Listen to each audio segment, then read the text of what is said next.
Hi, I'm Steve. I'd like to welcome you to this video.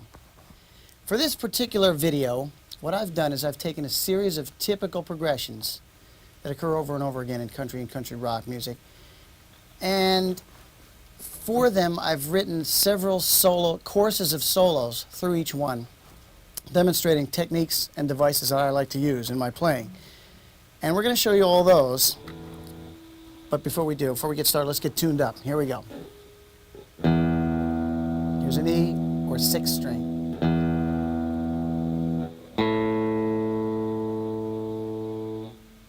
And a D.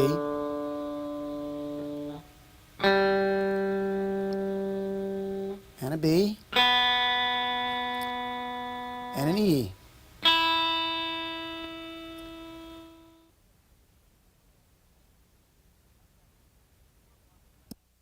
What I've done is I've taken a 4-bar progression.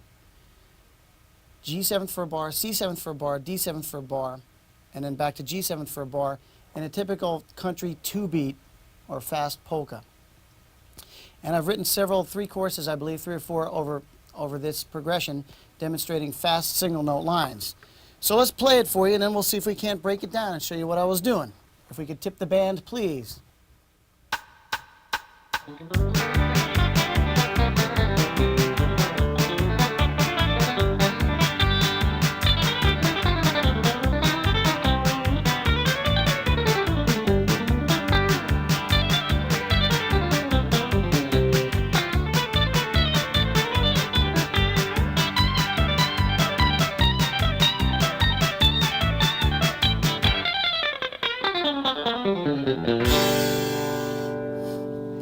Okay,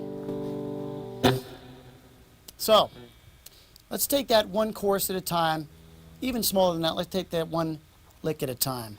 For the first course, I start here in the 2nd position. And let me play what I played for the first course, and then we'll break it down. 1, 2, 1, 2, 3.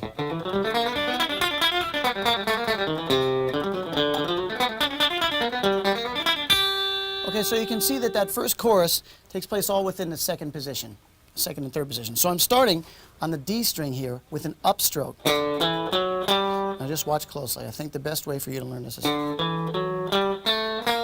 Okay, there I'm shifting from B flat to B natural with a slide.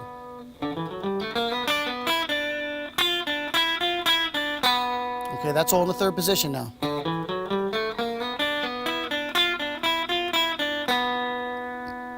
Then, for the 4-chord or C7th, I move down to the open position, starting with a B flat. Then a slide, and down to C.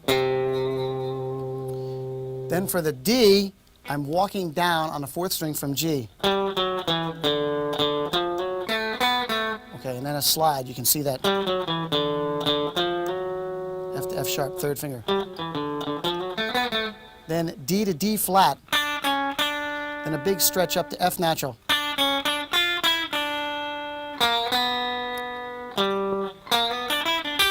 Okay, then I just finish with a G lick out of a basic G chord.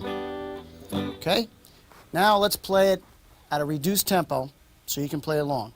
1 and 2 and 3, 4.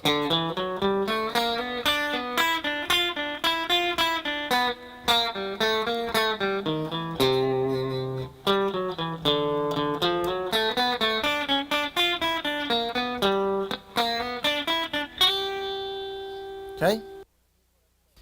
Moving on to the 2nd chorus, I shift up to the 7th position, and here's what I played without the music. 1, 2, 3, 4.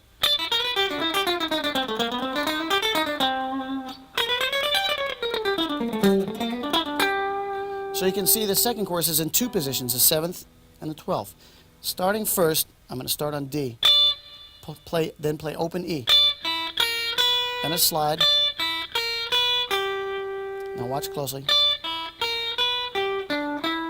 Chromatic, C, then chromatic back up to C. Then slide from E flat to E, so I'm in the 8th position now.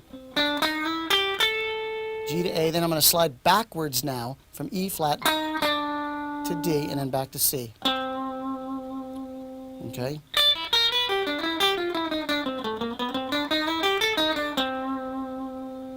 Then I shift up to the 12th position and I start with a slide chromatically from B flat up to D. Rock my pinky over to catch the high G. Right out of a major pentatonic scale.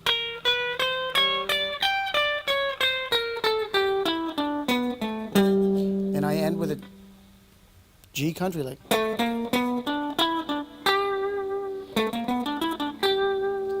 Finally at the 12th fret. Here is the whole thing intact at a reduced tempo. 1 and 2 and 3 and 4 and.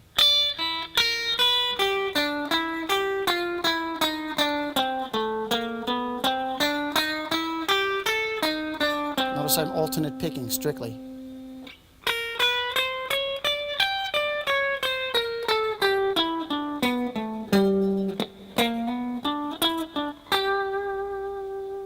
Okay? The third chorus, I'm starting in the 10th position. Now let me play that chorus again without the band. 1 and 2 and 3 and 4 and.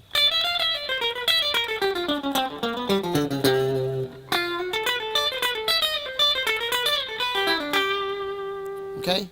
Slowly. 1 and 2 and 3 and 4 and. C, important.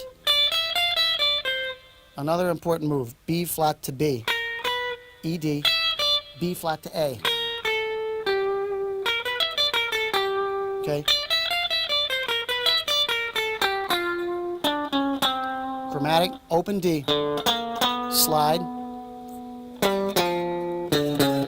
then chromatic down to C, we're at the 4 chord. Alternate picking. For the 5 chord, I'm going to start with a slide. Let me do that slowly.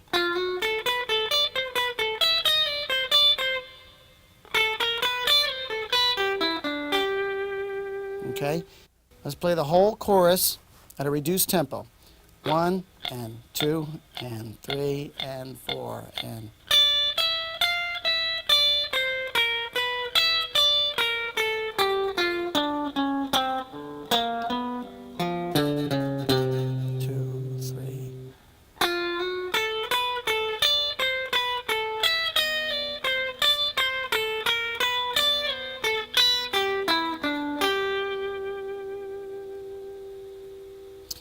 And for the 4th chorus, I'm moving up here in the 15th position, and I'm starting with a bend, half step bend, then back down to the 15th fret,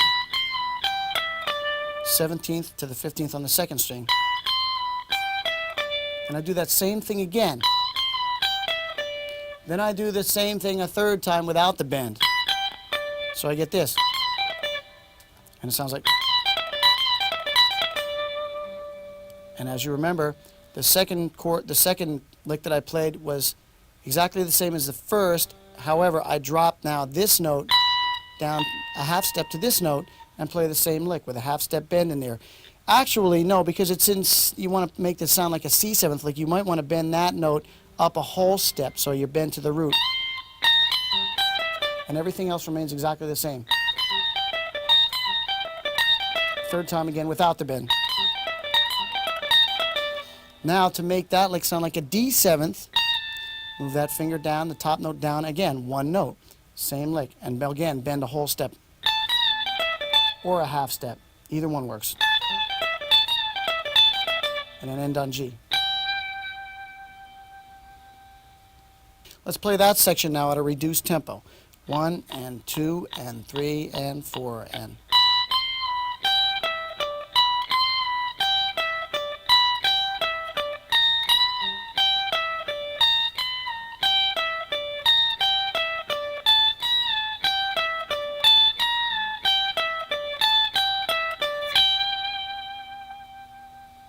And there you have the entire section on fast single note lines.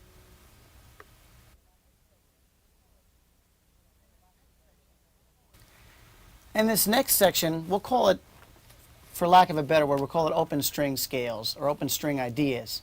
Now, first of all, what are open string ideas? Well, using a lick on the guitar, employing open strings instead of all fretted notes. Now, this is one of my pet techniques that I really like to use, especially in country rock music, because most of the tunes are written in sharp keys as opposed to flat keys. And if we start it with the key of C and go right around the circle of fifths, we find that in the key of C, the 6 strings of the guitar are all diatonic, meaning that they're all extracted from the C scale. So conceivably, in the key of C, you could use all 6 strings open. And you're moving right around to the key of G, the same thing occurs. All 6 strings are diatonic, so you could conceivably play anything in the key of G using any and all your open strings. The key of D, the same thing. Then when you move over to the key of A, you start getting blue notes. And what I mean by blue notes are notes out of the minor pentatonic or blues scale. Specifically, the G natural note on the G open 3rd string will give you the flat 7. I'll show you some ideas in this that I like as soon as we get through this a little more. Then we get to the key of E and we get even more blue notes. We get the flat 3 and the flat 7. And then after you get around to more to the key of B and F sharp, then you start losing the effect. The open strings are no longer effective. Now, let me start demonstrating how this technique works by starting with a C scale here. Now I'm going to right here in the 5th position just play a typical C scale. Here we go. Now, if I utilize open strings in this scale wherever diatonically possible, check this out. You get a whole different texture with all 6 strings still ringing after the scale's been having played. Okay? So, now let's describe exactly what's happening here. Well, I'm starting on the top string playing the top 3 notes of a C scale, C, B, A. Then I go down to the 2nd string, play B and a G and F. Now my next logical choice would be E on the 2nd string, but I want to use open strings. So I'm going to go back to the 1st string and play an open E string, while I'm keeping the F ringing against the E string to get that texture. Then I'm going to play D and C, and now I'm going to play the B as an open string because it's available to me. Now I have 3 strings ringing, continuing down, A on the 4th string, open G. Now watch my right hand here. When I go back up to play an open string, I'm using the middle finger of my right hand. All the rest of the notes are picked.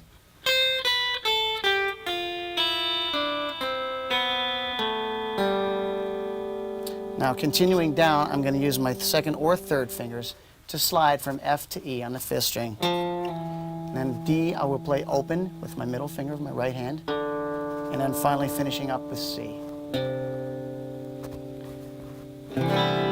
By the way, that gives you a C major 9 chord. I like that chord. We can do the same technique using the G major scale. And I'll start this one. I'll do this one ascending.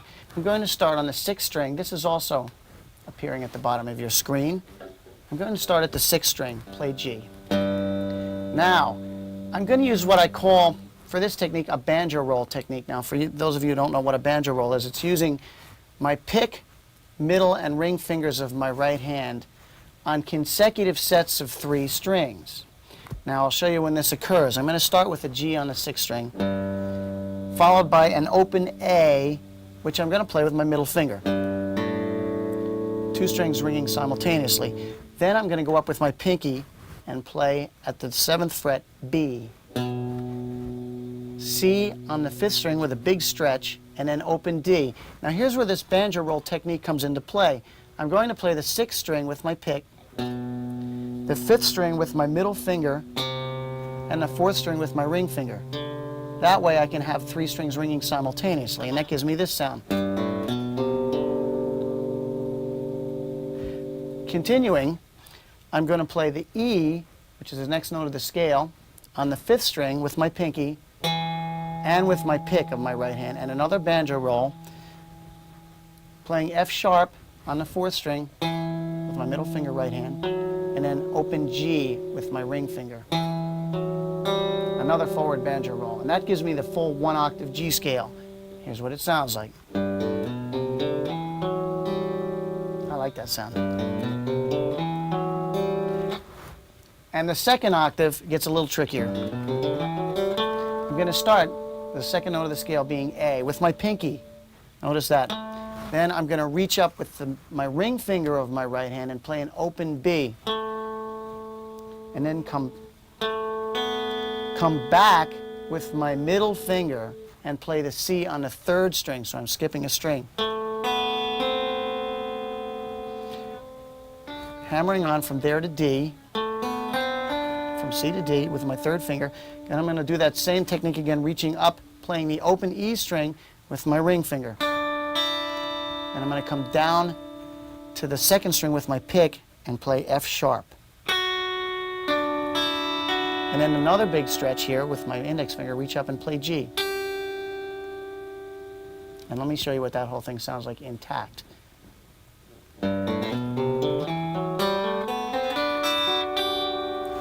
And that's a nice little ending technique I like to use for an ending of a song that ends in G. I would just play something like this.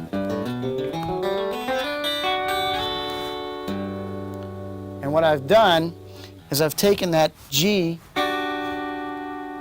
the ending of the scale, and slid my first finger up, putting an A on top, which gives me a G major 9 chord. And then I reach down with my finger and tap G. Just one of my pet little things that I do. Anyway, let's do the D scale now. We'll do one more scale, and then we'll show how this works in context. So starting with the D scale, again, I'll do this one ascending, just to show you how it works. I'm going to start with a slide from F sharp to G on the 6th string. First finger. And now this banjo roll technique will come into play again. Watch. Open A. Okay, notice I'm not starting on the root because it only goes down to E, the guitar. So starting with the third. Then the next note being B. I'm going to come back to the 6th string, play B on the 7th fret of the 5th, 6th string, C sharp on the 5th string, and open D. And again, using my banjo roll, B, C sharp, and D. Pick, middle, ring.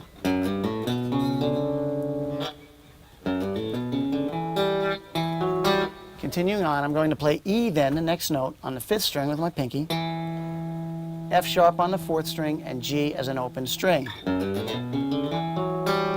again, that forward banjo roll, pick, middle, ring, E, F sharp, G.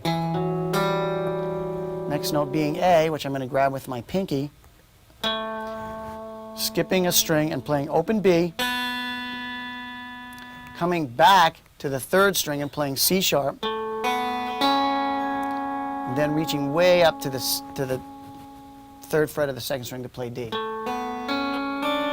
Now watch my right hand here. I'm playing pick, ring, pick, middle. Now that's subjective. If you want to do that, that's fine. If you don't, that's just the way I do it. And descending.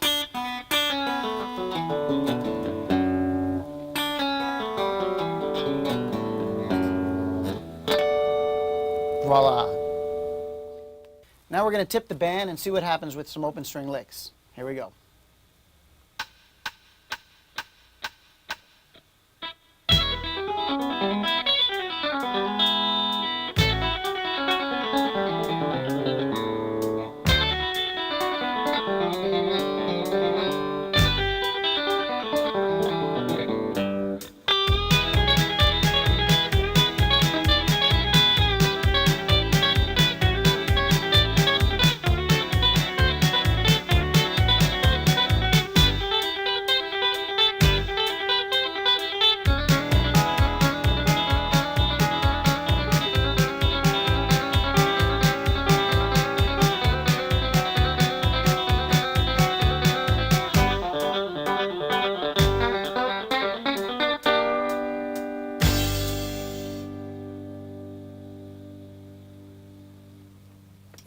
Okay, let's take a look at that first course of open string licks, this time played without the background music so you can see exactly what I did. Then we'll break it down. Here's what happened. 1, 2, 3, 4.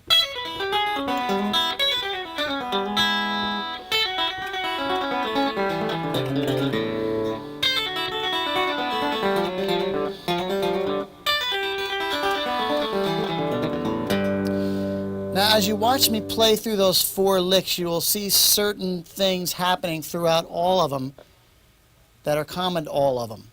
And that is the kind of descending cascading effect. Now, the way I'm creating that is I'm using, if you look at my right hand here, I'm using a combination of my pick and middle finger. And what I'm doing is, for all the times that I play an open string, I'm reaching up with my middle finger and grabbing that, so all the notes aren't just played with my pick. And here's the way I played that first E lick. Watch my right hand on this. 1, 2, 3, 4.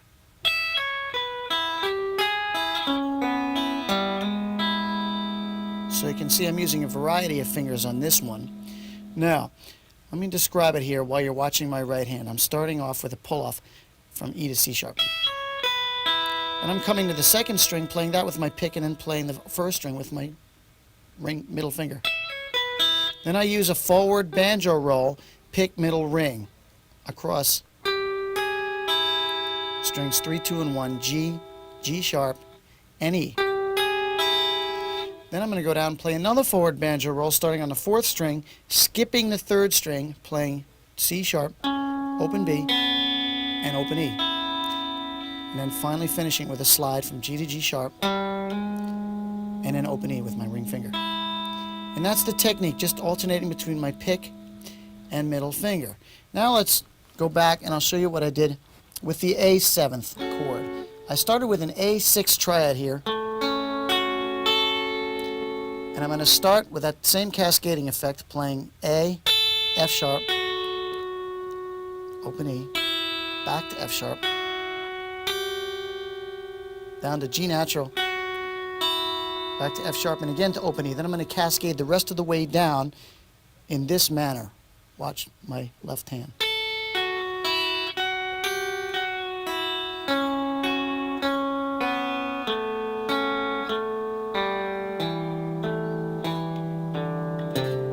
A slide from C to C sharp, open D, another slide from C to C sharp, and then open A.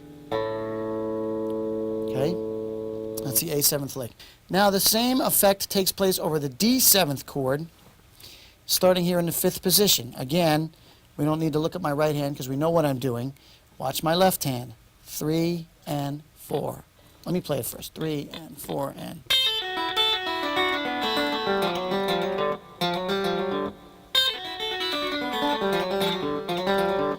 Okay, here we go. Slowly. 3 and 4 and... Open E.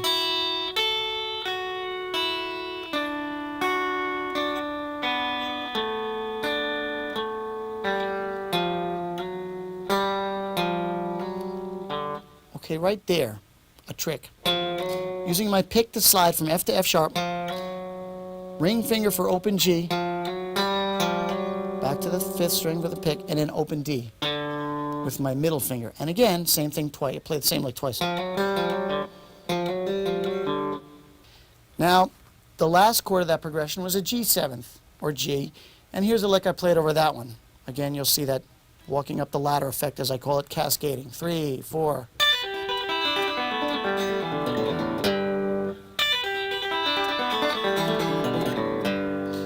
Six strings ringing at the end of the lick.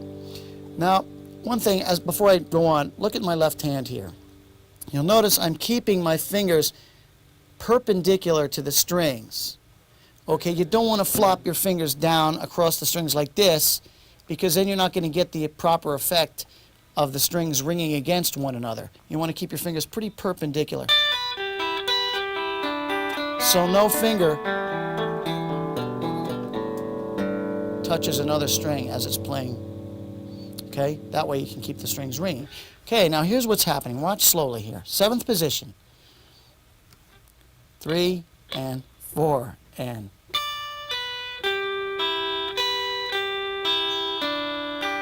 Walking up the ladder.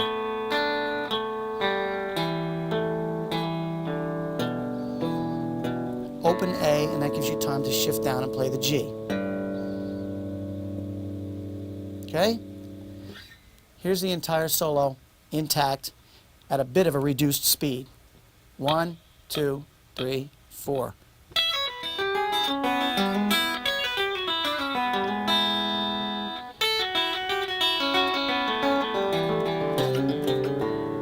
7th, G.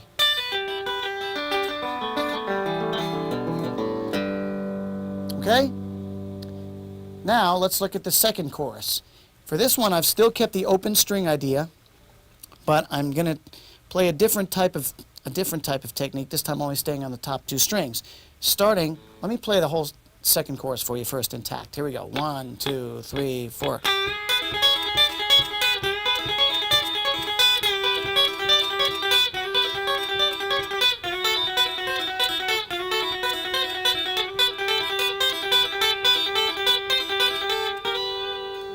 Okay, so you can hear that the common thread hinging all these licks together is, again, the open E string, because it's common to all 4 chords in the progression. That's why I've chosen to use it. So for starters here, I'm going to bend a G to G sharp, and I'm going to hold it there. And against that note, I'm going to play an open E string pulled off 2 from B, C sharp, and D. Now, watch me do it. Watch my left hand first. 1, 2, 3, 4.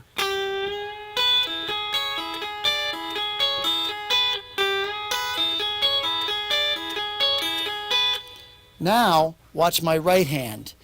I'm using my pick on the second string and my index finger on the first string. Watch. 1, 2, 3, 4.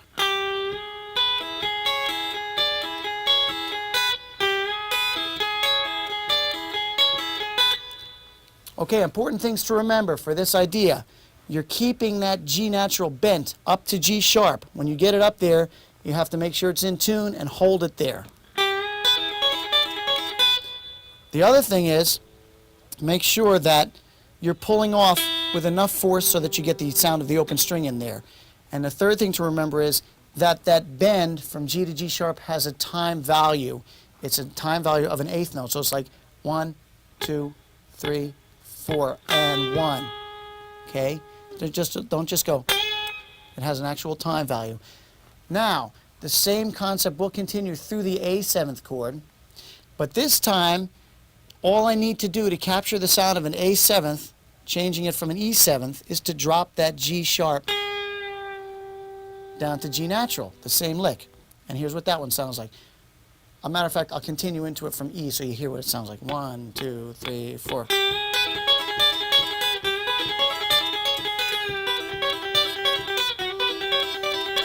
And the third chord being D7th, I have to move down to the 5th position, starting with F sharp on the second string and A on the top string. My open string will still be E. My alternating notes on top will be A, B, and this time C natural. And here's what that lick sounds like. 1, 2, 3, 4. Okay, so I'm starting with a slide actually from F to F sharp. And then continuing on 3 and 4 and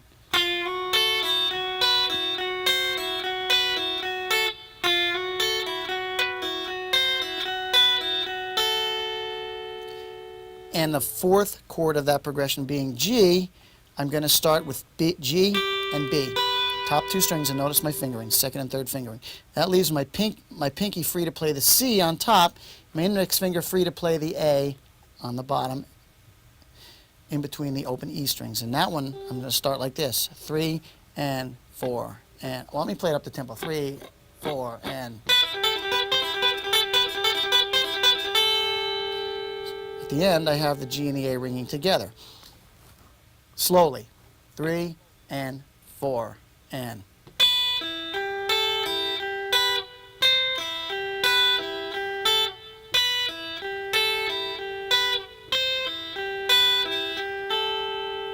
Okay? Now let's do this. Let's go back and play the entire second chorus intact at a reduced tempo so you can hear what it sounds like in context. Here we go. 1, 2, 3, 4.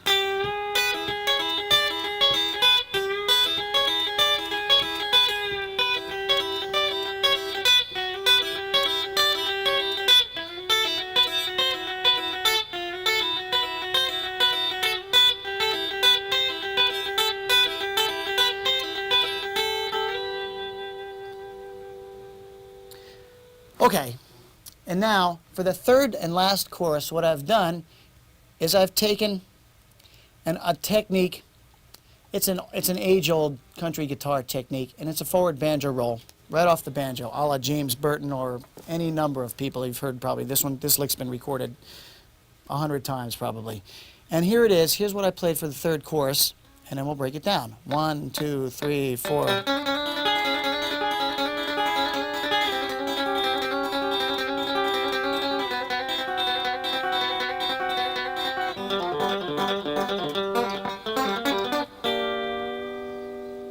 Okay?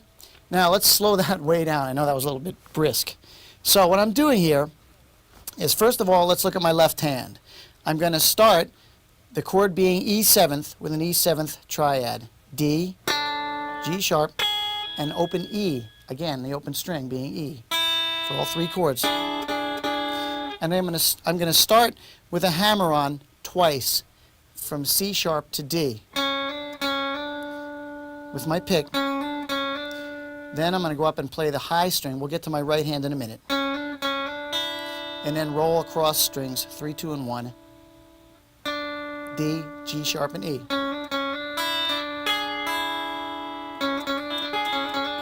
That's what it looks like from a left-hand standpoint. Now let's look at it from a right-hand standpoint. Okay, my pick is going to play all the notes on the third string. My middle finger plays all the notes on the second string. My ring finger plays all the open E's or notes on the first string. And here's what it looks like from a right-hand standpoint. 1, 2, 3, 4.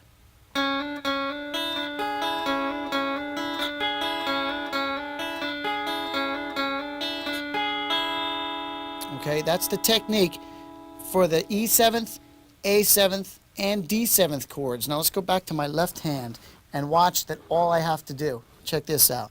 To change that E7th to an A7th, all I have to do is move the same lick that I just played down a half step.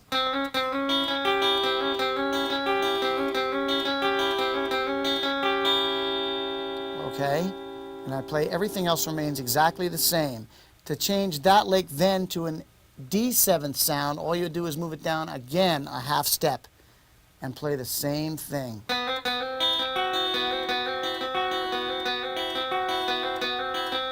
Four times to cover 2 bars. Now the G lick is a little bit different. The G lick is what I did. Here's what I did for that. 3, 4.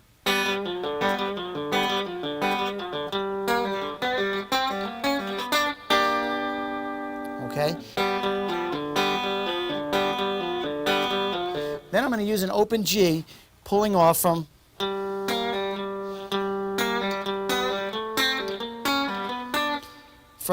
ascending notes on the third string to the open G to ascending notes on the fourth string. Now the best way for you to learn this, believe it or not, is to just watch what I'm doing really slowly rather than for me to go through a tedious explanation. Here we go. 1, 2, 3, and 4, and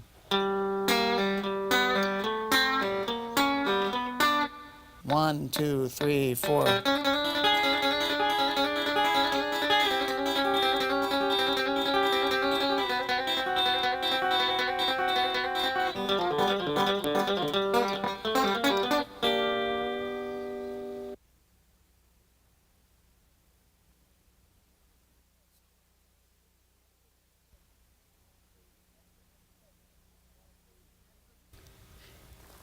And for this segment, I've taken a 12-bar blues progression, a shuffle, one of my favorites, a boogie shuffle, which we're all asked to play quite often.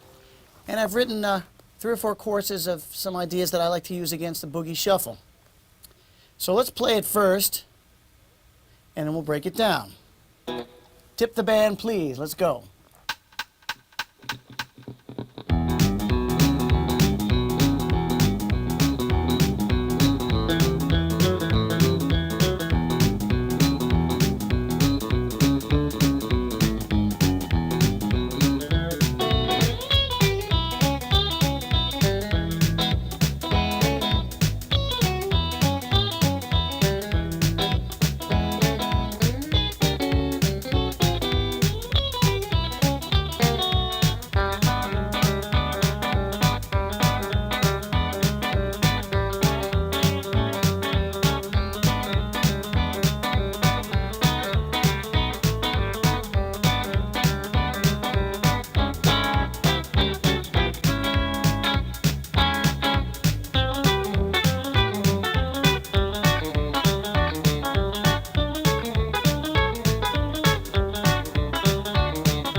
Okay? So I was pretty much, the first two courses, I was improvising that. But the third, fourth, and fifth courses are the courses I'm going to show you. The first chorus, I'm going to use triads coupled with an open string. Now, of course, being in the key of E, I think it's only fair that we start with an E seventh triad first. And here's what I'm doing. Okay, I'm leading with my index, with my middle finger of my right hand with an open G string. That's my first note. Okay, then I'm going to come back. Notice I lift my second finger off the third string. Come back and play a G sharp on the fourth string. Then I'm going to replace my second finger on the B, and then with my middle and ring fingers of my right hand play B and D together. And then I use my middle finger to pull off to that open G again to get it to sound without actually playing it. And then you get that a flow going, kind of a round robin thing going with that technique. Now, I'll do it slowly here. That's the best way for you to learn this, I think.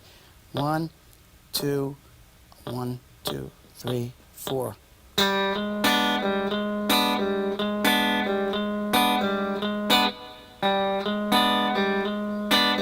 See? Okay? So I'm going to play that over the E chord. Then when I get to the A seventh chord, I'm going to just move it down to create an A dominant triad, and that's going to be with pinky on G and index finger barred across the second fret, A and C sharp. Now I'm going to again lead with that open G string, and to get that, I'm just going to how can I describe this? I'm going to roll my index finger back a little bit so it's off of the third string, allowing me to hit that open G. And I'm going to hit the fretted G on the fourth string, so I have unison notes. And then I'm going to put my finger back down on A and C sharp, and again snap them like two rubber bands. And I get a round going that way. And I'm using my index finger to pull back, kind of, you can see my finger sliding along the string here until it slides off of it, and then it makes it sound by pull-off. Okay?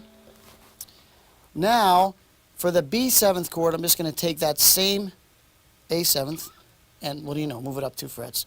Okay? Same thing, going to lead off with an open G, come back to A. Now this might sound a little dissonant at first, but when you get it rolling, it sounds fine. Come back to the A with my pick, and then put my first finger down and play B and D sharp, 4th fret. And then again, roll my first finger across that B, pulling off to the open G. And I get that roll going. Okay? Now, let's play the whole thing together real slow. Play along if you know it. If not, just learn it. 1, 2, and 3, and 4, and...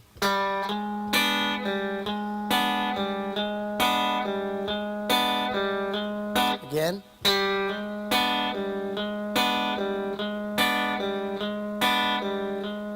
A.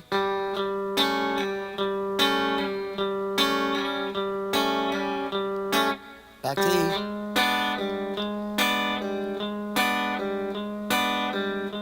B seventh.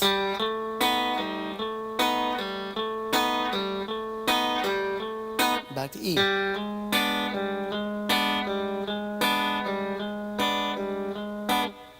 Okay, let's get to the second chorus now. First, before we get started, let me play it for you, and then we'll break it down. 1, 2, 1, 2, 3, 4.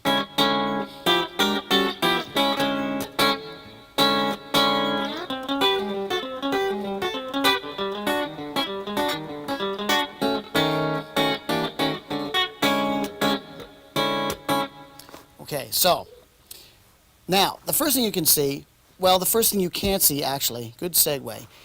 Look at my right hand. What I'm doing here, and you might have noticed this, is I'm not actually strumming these chords with my pick. My pick has somewhere disappeared, and here's what happens, and I think a lot of guys do this.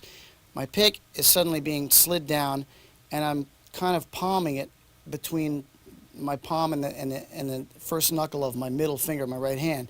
And that frees 4 fingers up to kind of pluck the chord rather than strum it. And that way you get 4 notes playing simultaneously rather than kind of a arpeggiated effect. The chord I'm using is a 13 chord. Just watch the fingering. And then E on top. On the inside 4 strings. 5, 4, 3, and 2. And what I'm going to do is I'm going to move that around, harmonizing the blues scale as my top note. So, what I'm doing in this case is this. I'm going 1, 2, 3, 4.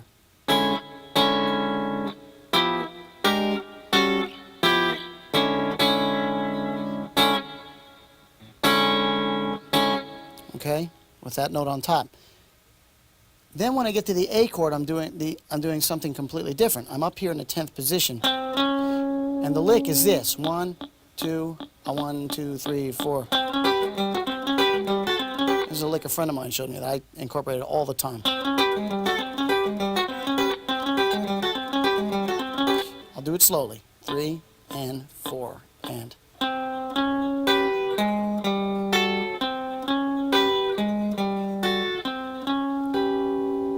Okay? By the way, you can move that around over any of the chords in the blues scale, and the same idea still works. So, when we get back to E, I'm going to play the same thing down in the 5th position, same chord voicings. Now, when I get to the B, as you'll see, I changed the voicing to a B9 chord. I'll just describe that. D sharp, A, C sharp, and F sharp. Then I'm going to slide that up to half step to play C9. Back to B9, E13. Then I kind of flip my pinky up to catch F sharp by itself. 1, 2, 1, 2, 3, 4.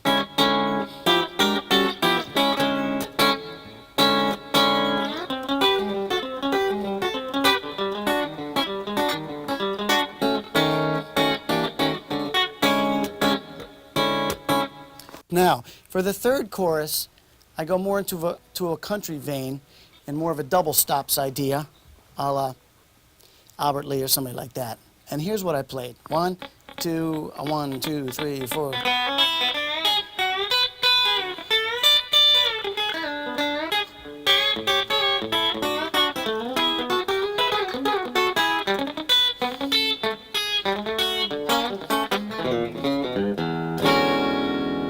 That's the way I ended it. Now, first of all, I'm starting down here. Open position. Hammer on. Then, I'm going to bend a D up to E. Now notice I'm supporting the bend with my 2nd finger because it's tough to bend down there. And G sharp on top. So also, I bend that D up to E and then stop it with my thumb on my right hand. I don't want everything to be ringing. And I'm going to shift up to the 5th position, do the same thing, bending F sharp up to G sharp.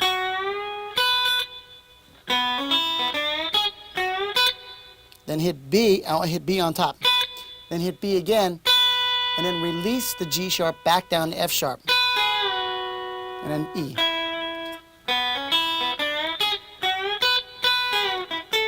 Then I go up a minor 3rd and do the same thing over E blues scale. Okay, bending A up to B, D on top, then reverse the process, D first, release the bend back down to G. Then the tricky part, I'm going to get G sharp with my pinky, then bend a D up to E, pushing it underneath the 4th string before I actually play it. Then hitting B on the 4th string and then bending the D back up to E with my index finger and then playing G sharp. And that lick sounds like this. Okay? Then for the A lick, here's what I played. 1, 2, 1, 2, 3, 4.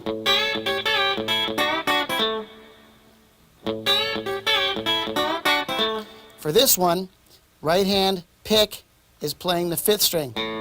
Middle and ring fingers are playing all the other notes. I'm starting with the A, and that's going to be the note that I'm interspersing between all the other double stops that I'm bending. Starting with my pinky on C sharp, bending a G up to A underneath it. Hitting the open A first. Hitting the open A again. Okay? It's better just to watch, I think, what I'm doing rather than me describe it. You'll get it a lot faster. Okay? And notice when I'm hitting the open A. That's important. It kind of makes the thing punctuate a little bit better. Double stops, E and A. Bending double stops, D and F sharp. Bend them both at the same time. Just bend them up. Doesn't matter, just bend them a little bit. Release them back to the original pitch, C and E, and then down to A. And that's the A lick. Slowly and together. 3 and 4 and.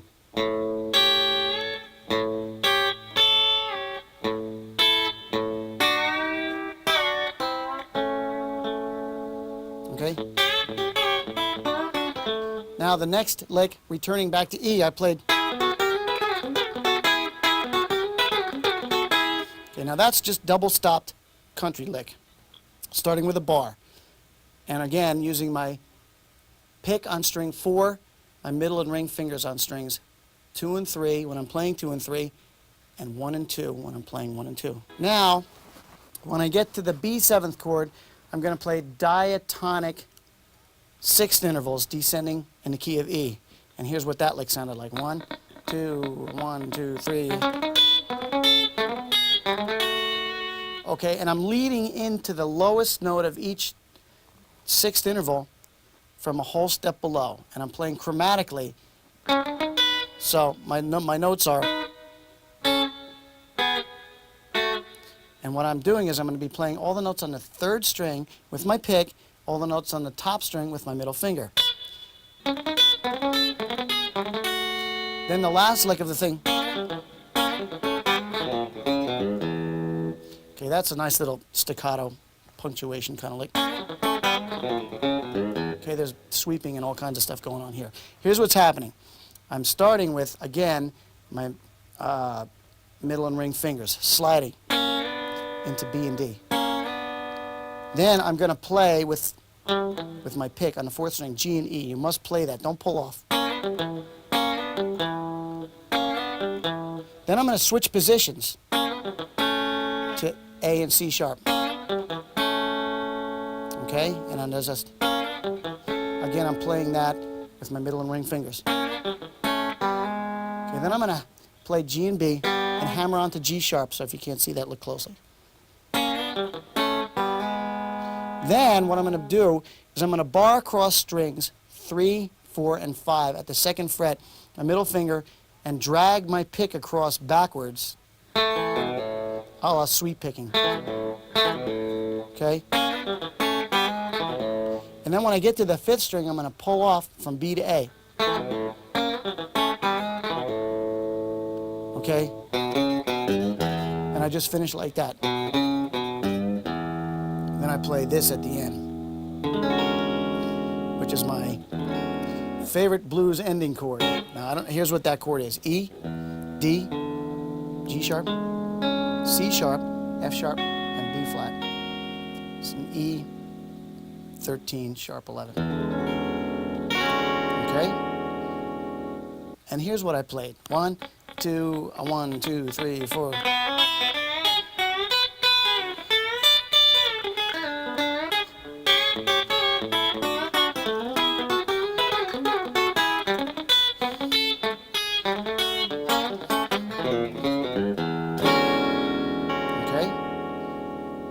And that concludes that section.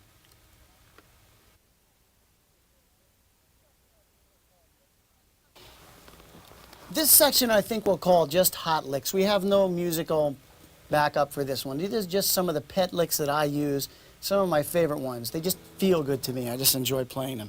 The first one is this. I'll play it for you first. I'll describe what I'm doing. I'll play it over like a G blues. Here we go. 1, 2, 1, 2, 3, 4.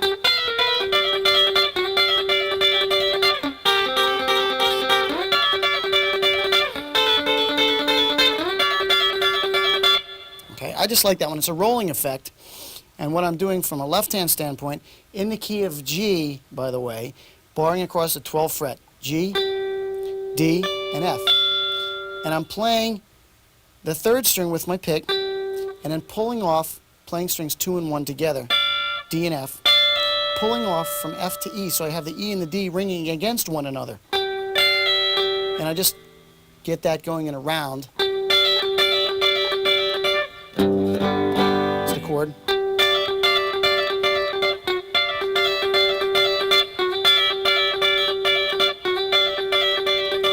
Okay, if I want to move that down to C, I'll just move it down to the 5th fret.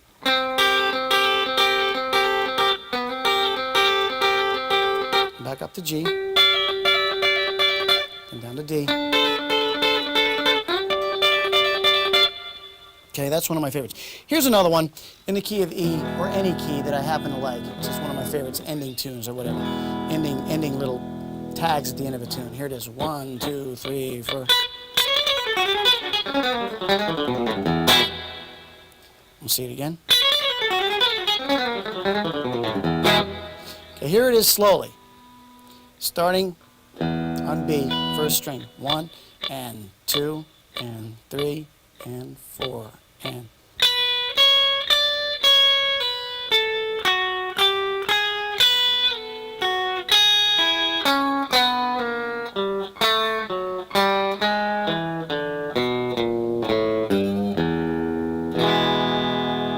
Okay, let's do a little faster. 1 and 2 and 3 and 4 and.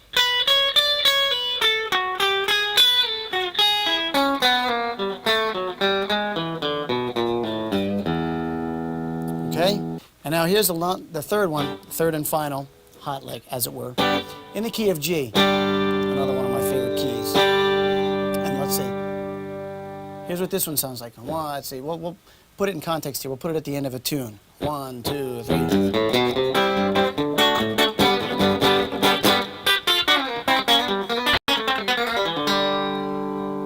That feels good. Anyway, here's what that one is.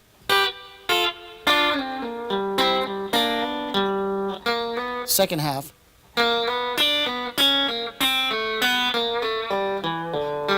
Okay, that starts with a slide. 1, 2, 1, 2, 3, 4. Okay,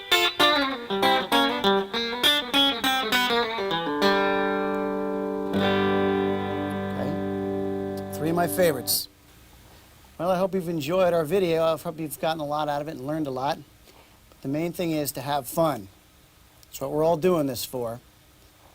Before we sign off here, I'd like to thank Martine Mayo for helping me with this. I'd like to thank Keith Wyatt. And I'd like to thank Nancy Trailer for my wonderful bolos that she's making here. And we're just going to play for a little while. If we could tip the band again, let's get going here.